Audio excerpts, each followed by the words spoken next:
আচ্ছা দোকানি, আমাকে কিছু বাজার দিন, আর একটু বাকি থাকবে, ওই বাকিটা একটু খাতায় লিখে রাখুন, আমি কালকে টাকাটা দিয়ে যাবো। ধার থাকবে? হ্যাঁ ধার থাকবে। আচ্ছা ঠিক আছে।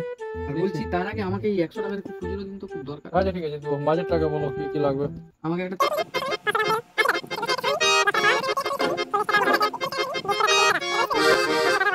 এবার হিসাব করবো? হ্যাঁ ওটাই ঠিক আছে, আপনি এবার হিসাব করুন, আর বাকিটা কত হচ্ছে আমাকে বলুন, দিয়ে খাতায় লিখে রাখুন। 0 4 7 8 8 8 6 হাতে রইল 1। আরে মশাই শুনুন, হাতে টাতে নয়, আপনি বাকিটা খাতায় লিখে রাখুন, আর এই হাতের টাকাটা আমাকে খুচরা দিন, হাতে কোনো টাকা রাখুন। আজও খরিদ্দার গেলে বুঝানো মুশকিল, তো ধার দিলেও আর ধার মনে ফেরত পাওয়া যাবে নিজের অবস্থা। হাতে রেখে হিসাবটা করতে হয়। হাতে আপনি এই টাকাটা খুচরো আমাকে দিন, আর এই টাকাটা ধারটা লিখে রাখুন, হাতে কোনো টাকা রাখতে হবে না।